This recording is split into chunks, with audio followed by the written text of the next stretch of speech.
Hello friends, പുതിയൊരു വീഡിയോയിലേക്ക് സ്വാഗതം. ഇന്ന് നമുക്ക് 8/2/2025 നടന്ന 10th ലെവൽ പ്രിലിമിനറി എക്സാമിനേഷൻ്റെ ക്വസ്റ്റ്യൻസും റിലേറ്റഡ് ഫാക്ട്സും നോക്കാം. അപ്പോൾ നമ്മൾ 60 വരെയുള്ള ക്വസ്റ്റ്യൻസ് നോക്കിക്കഴിഞ്ഞു. ഇനി 61 മുതൽ 70 വരെയുള്ള ക്വസ്റ്റ്യൻ ഇന്ന് നോക്കാം. അപ്പോൾ ടോട്ടൽ 80 ക്വസ്റ്റ്യനാണ് ഉള്ളത് കേട്ടോ. അപ്പോൾ 60 വരെയുള്ള ക്വസ്റ്റ്യൻസും റിലേറ്റഡ് ഫാക്ട്സും ഒക്കെ എല്ലാവരും പഠിച്ചു കാണുമല്ലോ അല്ലേ? നമുക്ക് വീഡിയോയിലേക്ക് പോകാം. 61ാമത്തെ ക്വസ്റ്റ്യൻ: അപകടത്തിൽ ഒരു വ്യക്തിയുടെ സെറിബെല്ലത്തിന് തകരാറ് സംഭവിച്ചു. ഇത് ആ വ്യക്തിയെ എങ്ങനെ ബാധിക്കുന്നു? ആൻസർ ഓപ്ഷൻ ബി, ശരീര തുലന നില പാലിക്കപ്പെടുന്നില്ല. അപ്പം ലിറ്റിൽ ബ്രെയിൻ അഥവാ ചെറു മസ്തിഷ്കം എന്നറിയപ്പെടുന്ന ഭാഗമാണ് ഏത്? സെറിബെല്ലം. സെറിബെല്ലത്തിനെ എങ്ങനെയാണ് അറിയപ്പെടുന്നത്? ലിറ്റിൽ ബ്രെയിൻ അഥവാ ചെറു മസ്തിഷ്കം. മസ്തിഷ്കത്തിലെ രണ്ടാമത്തെ വലിയ ഭാഗമാണ് ഏത്? സെറിബെല്ലം. അപ്പോൾ ഏറ്റവും വലിയ ഭാഗം ഏതാണ്? സെറിബ്രം. സെറിബ്രമാണ് മസ്തിഷ്കത്തിലെ ഏറ്റവും വലിയ ഭാഗം. ചുളിവുകളും ചാലുകളും കാണപ്പെടുന്ന മസ്തിഷ്ക ഭാഗമാണ് ഏത്? സെറിബെല്ലം. മദ്യം ബാധിക്കുന്ന തലച്ചോറിൻ്റെ ഭാഗമാണ് സെറിബെല്ലം. ശരീര തുലനാവസ്ഥയെ നിയന്ത്രിക്കുന്ന ഭാഗം പേശി പ്രവർത്തനങ്ങളെ ഏകോപിപ്പിക്കുന്നു. സെറിബെല്ലത്തിൻ്റെ ഘടന എന്ന് പറയുന്നത് വെർമിസ് എന്ന ഒരു കേന്ദ്ര ഭാഗവും വെർമിസ് എന്ന ഒരു കേന്ദ്ര ഭാഗവും 2 പാർശ്വാർത്ഥ ഗോളങ്ങളും ചേർന്നതാണ് ഏത്? സെറിബെല്ലം. വെർമിസ് എന്ന ഒരു കേന്ദ്രഭാഗവും 2 പാർശ്വാർത്ഥ ഗോളങ്ങളും ചേർന്നതാണ് സെറിബെല്ലം. ഐച്ഛിക പ്രവർത്തനത്തെ നിയന്ത്രിക്കുന്ന തലച്ചോറിലെ ഭാഗമാണ് സെറിബ്രം. സെറിബ്രമാണ് ഐച്ഛിക ചലനങ്ങളെ നിയന്ത്രിക്കുന്നത്. എന്താണ് ഐച്ഛിക ചലനങ്ങൾ എന്ന് പറഞ്ഞാൽ? ഓർമ്മ, ബുദ്ധിശക്തി, ഭാവന, ചിന്ത, വിവേചനം തുടങ്ങിയവയൊക്കെയാണ് എന്ത്? ഐച്ഛിക പ്രവർത്തനം. അപ്പോൾ ഐച്ഛിക പ്രവർത്തനങ്ങളെ നിയന്ത്രിക്കുന്നത് ഏത് ഭാഗമാണ്?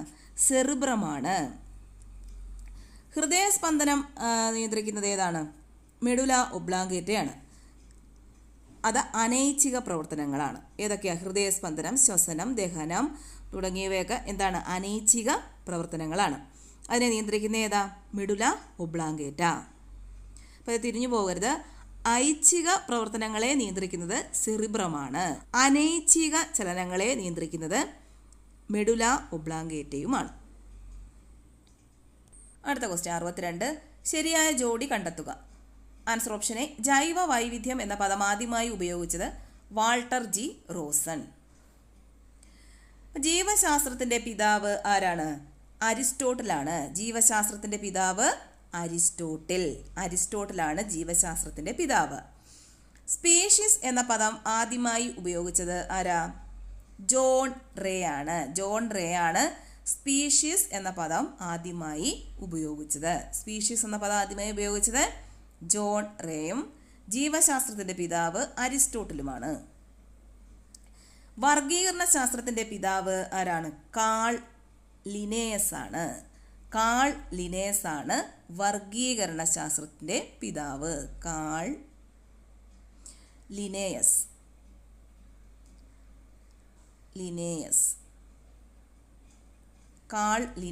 ആണ് വർഗീകരണ ശാസ്ത്രത്തിൻ്റെ പിതാവ്. അപ്പോൾ ചരകൻ എന്താണ്? ആയുർവേദത്തിൻ്റെ പിതാവാണ് ചരകൻ ആയുർവേദത്തിൻ്റെ പിതാവാണ്.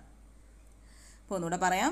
ജീവശാസ്ത്രത്തിൻ്റെ പിതാവ് അരിസ്റ്റോട്ടിൽ, സ്പീഷീസ് എന്ന പദം ആദ്യമായി ഉപയോഗിച്ചത് ജോൺ റേ, വർഗീകരണ ശാസ്ത്രത്തിൻ്റെ പിതാവ് കാൾ ലിനേയസ്, ആയുർവേദത്തിൻ്റെ പിതാവ് ചരകൻ. അടുത്ത ക്വസ്റ്റ്യൻ 63. അസ്ഥിയെ പൊതിഞ്ഞു കാണപ്പെടുന്ന സ്ഥലം. Answer option C, periosteum. അപ്പോൾ ഈ പെരിയോസ്റ്റിയം അസ്ഥിയുമായി ബന്ധിപ്പിച്ചിരിക്കുന്നത് എന്ത് വഴിയാണ്? കൊളാജൻ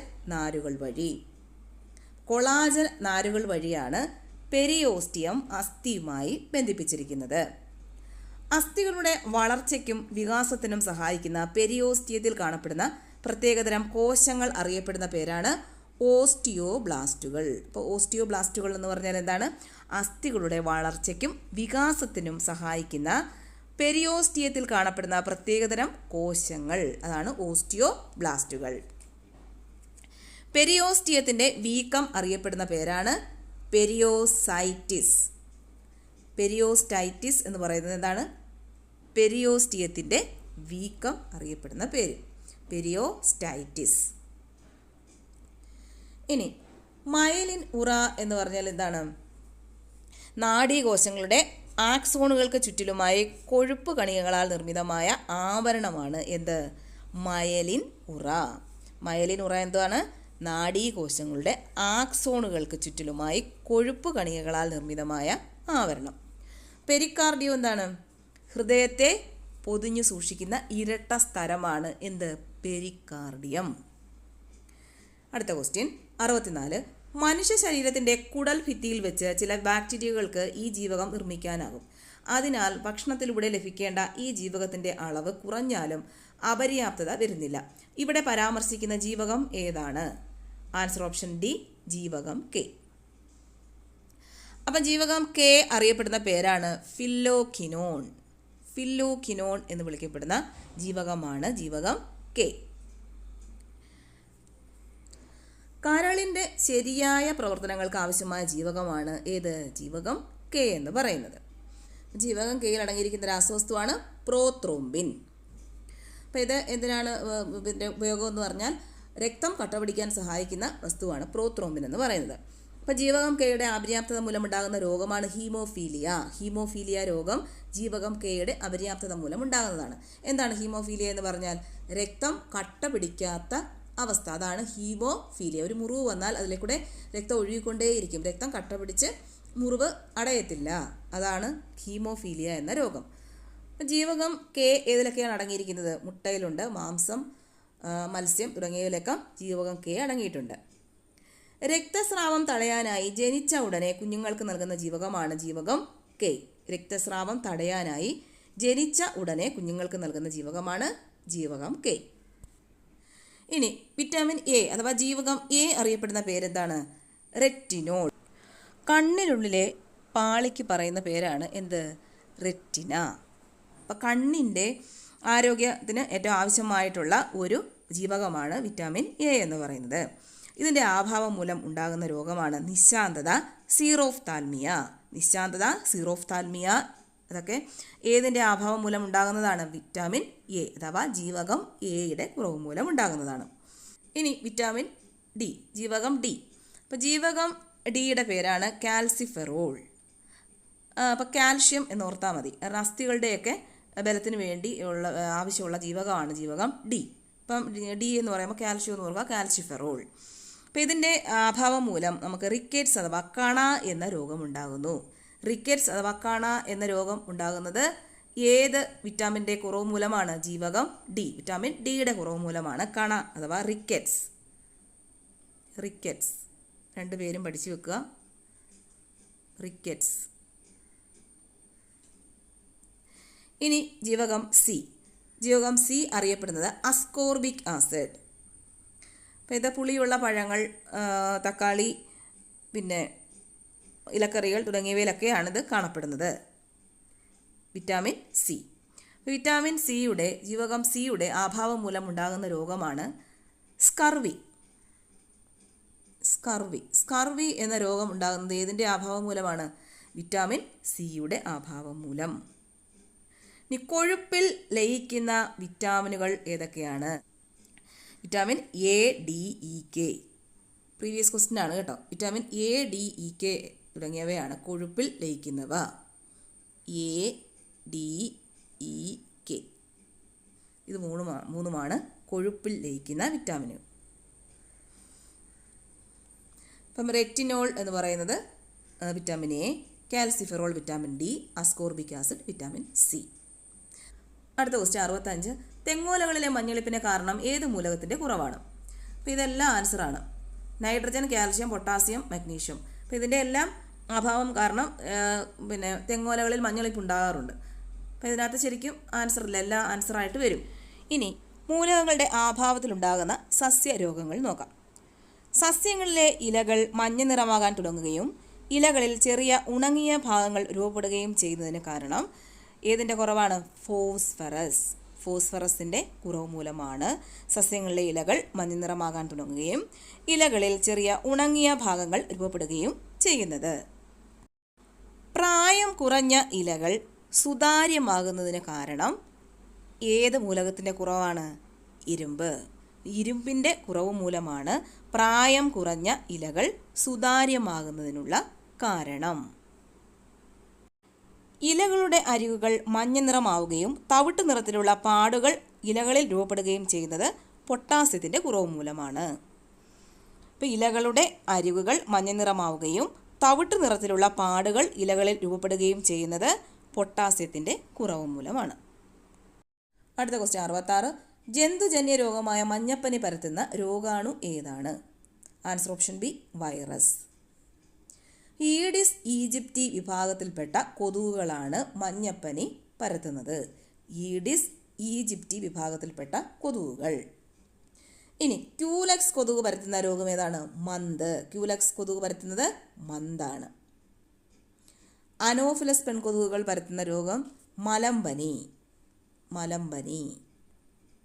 അനോഫിലസ് പെൺകൊതുകുകളാണ് മലമ്പനി രോഗം പരത്തുന്നത്. കോങ്കോയിലെ ഒരു നദിയുടെ പേരിൽ അറിയപ്പെടുന്ന വൈറസ് രോഗം എബോള. എബോള. കോങ്കോയിലെ ഒരു നദിയുടെ പേരിൽ അറിയപ്പെടുന്ന വൈറസ് രോഗം ഏതാണ്? എബോളയാണ്. നിപയ്ക്ക് സമാനമായി വവ്വാലുകൾ പരത്തുന്ന മറ്റൊരു വൈറസാണ് Hendra virus. Hendra virus.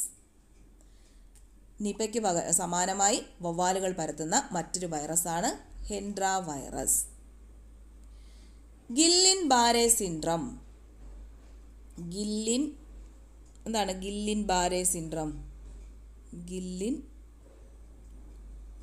Bare syndrome നാഡികളെ ബാധിക്കുന്ന ഒരു ഓട്ടോ ഇമ്മ്യൂൺ രോഗമാണ്. ഏത്? ഗില്ലിൻ ബാരെ സിൻഡ്രം. നാഡികളെ ബാധിക്കുന്ന ഒരു ഓട്ടോ ഇമ്മ്യൂൺ രോഗം ഏതാണ്? ഗില്ലിൻ ബാരെ. ചൈനയിൽ അടുത്തിടെ വവ്വാലുകളിൽ കണ്ടെത്തിയ COVID-19 തുല്യമായ പുതിയ വൈറസാണ് HKU5-CoV2. HKU5-CoV2 എന്ന് പറയുന്നത് ചൈനയിൽ അടുത്തിടെ വവ്വാലുകളിൽ കണ്ടെത്തിയ COVID-19 തുല്യമായ പുതിയ വൈറസ് HKU5-CoV2. അപ്പോൾ ഇതും കൂടെ ഓർത്തു വെക്കുക. അടുത്ത ക്വസ്റ്റ്യൻ 67. പ്രകൃതി സംരക്ഷണവുമായി ബന്ധപ്പെട്ട് മെയ് 23 പ്രാധാന്യം. അപ്പോൾ ഇതിനകത്ത് ആൻസർ ഇല്ല. മെയ് 23 എന്ന് പറയുന്നത് ലോക ആമദിനം. ആമദിനമാണ്. എന്ത്? മെയ് 23. മെയ് 23 ആമദിനം. ലോക ആമദിനം. ലോക കടലാമദിനം എന്ന് പറയുന്നത് ജൂൺ 16. ജൂൺ 16 ലോക കടലാമദിനം. ഇനി ലോക പരിസ്ഥിതി ദിനം എന്നാണ്? ജൂൺ 5. ജൂൺ 5 പരിസ്ഥിതി ദിനം. ലോക ജലദിനം എന്നാണ്? മാർച്ച് 22.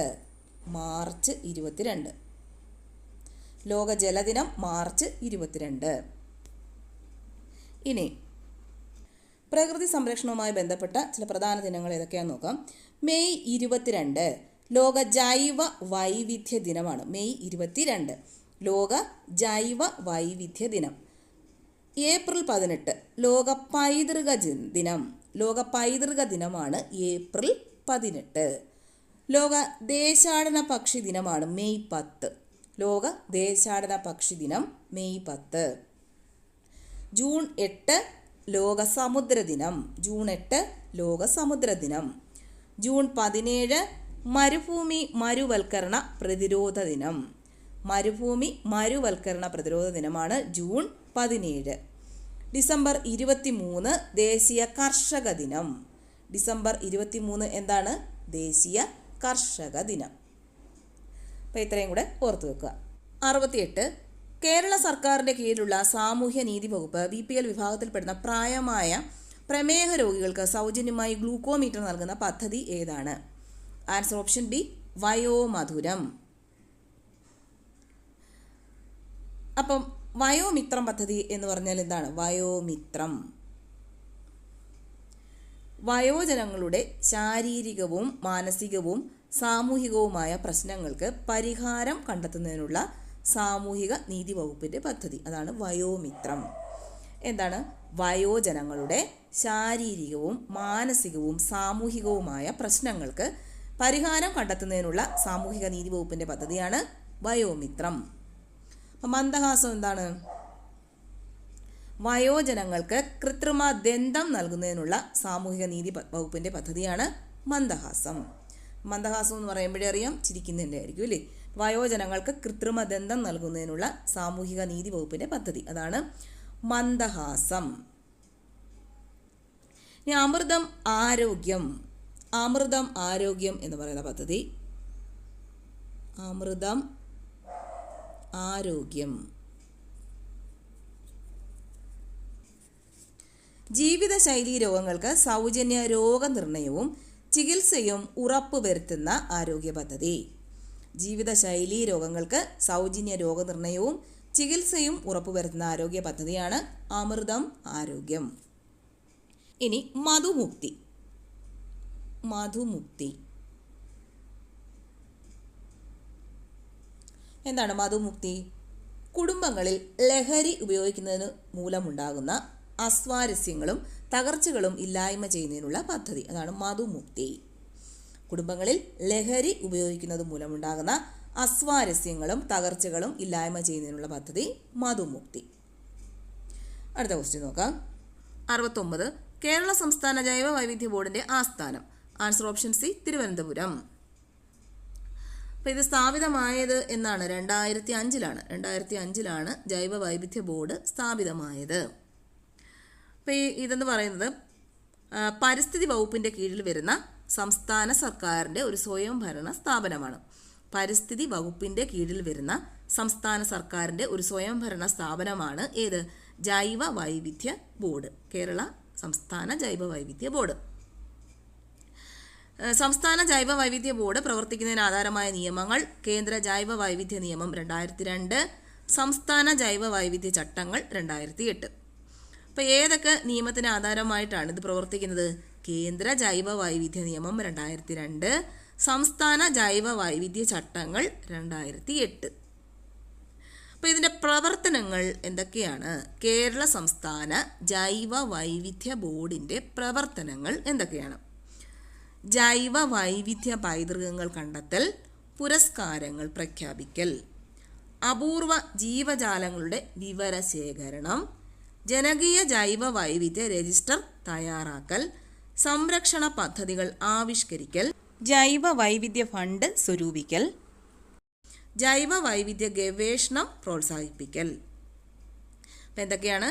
ജൈവ വൈവിധ്യ പൈതൃകങ്ങൾ കണ്ടെത്തൽ, പുരസ്കാരങ്ങൾ പ്രഖ്യാപിക്കൽ, അപൂർവ ജീവജാലങ്ങളുടെ വിവരശേഖരണം, ജനകീയ ജൈവ വൈവിധ്യ രജിസ്റ്റർ തയ്യാറാക്കൽ, സംരക്ഷണ പദ്ധതികൾ ആവിഷ്കരിക്കൽ, ജൈവ വൈവിധ്യ ഫണ്ട് സ്വരൂപിക്കൽ, ജൈവ വൈവിധ്യ ഗവേഷണം പ്രോത്സാഹിപ്പിക്കൽ. ഇതൊക്കെയാണ് സംസ്ഥാന ജൈവ വൈവിധ്യ ബോർഡിൻ്റെ പ്രവർത്തനങ്ങൾ. 70. കാർഡിയോളജി ഏത് അവയവത്തിൻ്റെ തകരാറുകൾ കൈകാര്യം ചെയ്യുന്ന വൈദ്യശാസ്ത്ര ശാഖയാണ്? ആൻസർ ഓപ്ഷൻ ബി, ഹൃദയം. അപ്പോൾ ഹൃദയത്തെ പൊതിഞ്ഞു സൂക്ഷിക്കുന്ന ആവരണമാണ് ഏത്? പെരിക്കാർഡിയം എന്ന് പറയുന്നത്. അപ്പോൾ ഹൃദയത്തിൽ നിന്നും ശുദ്ധരക്തം വഹിക്കുന്ന കുഴലുകളാണ് ധമനികൾ. അശുദ്ധ രക്തം വഹിക്കുന്ന കുഴലുകൾ ഏതാണ്? സിരകളാണ്. അശുദ്ധരക്തം വഹിക്കുന്ന ധമനി എന്ന് പറയുന്നത് ശ്വാസകോശ ധമനി. ശുദ്ധരക്തം വഹിക്കുന്ന കുഴലുകൾ ധമനി, അശുദ്ധരക്തം വഹിക്കുന്ന കുഴലുകൾ സിരകൾ. അശുദ്ധരക്തം വഹിക്കുന്ന ധമനി എന്ന് പറയുന്നത് ഏത്? ശ്വാസകോശ ധമനിയാണ്. ശ്വാസകോശത്തിൽ നിന്നും ഹൃദയത്തിലേക്ക് ഓക്സിജൻ അടങ്ങിയ രക്തം എത്തിക്കുന്ന സിരയാണ് പൾമനറി സിര. പൾമനറി സിര. അതിൻ്റെ പ്രത്യേകത എന്താണ്? ശുദ്ധരക്തം വഹിക്കുന്ന ഒരേ ഒരു സിരയാണ് പൾമനറി സിര അഥവാ ശ്വാസകോശ സിര. ശുദ്ധരക്തം വഹിക്കുന്ന ഒരേ ഒരു സിര ഏതാണ്? ശ്വാസകോശ സിര അഥവാ പൾമനറി സിര. ഹൃദയമിടിപ്പ് സാധാരണ നിരക്കിനേക്കാൾ കുറയുന്ന അവസ്ഥയാണ് ബ്രാഡികാർഡിയ. ബ്രാഡികാർഡിയ.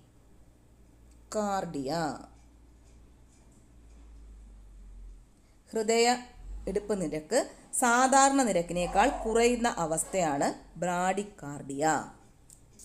ഈ ഹൃദയവാൽവുകളെ തകരാറിലാക്കുന്ന രോഗമുണ്ട്. അതിൻ്റെ പേരാണ് rheumatic fever. Rheumatic fever, Malayalam വാതപ്പനി. അപ്പോൾ റുമാറ്റിക് ഫീവറാണ് ഹൃദയ വാൽവുകളെ തകരാറിലാക്കുന്ന രോഗം. ഇതിന് മലയാളമാണ് വാതപ്പനി. ലോക ഹൃദയ ദിനം എന്നാണ്? സെപ്റ്റംബർ 29 ലോക ഹൃദയ ദിനം. ലോക ഹൃദയ ദിനം സെപ്റ്റംബർ 29. അപ്പോൾ ഇത്രയും കാര്യങ്ങളിലൂടെ നോക്കി വയ്ക്കുക. അപ്പോൾ ഇത്രയേ ഉള്ളൂ ഇന്നത്തെ ക്ലാസ്. അടുത്ത ക്ലാസ് നമുക്ക് ഈ ഒരു ക്വസ്റ്റ്യൻ പേപ്പർ തീരും. 10 ക്വസ്റ്റ്യനും കൂടെ ആകുമ്പോഴത്തേക്ക് തീരും. ഓക്കെ.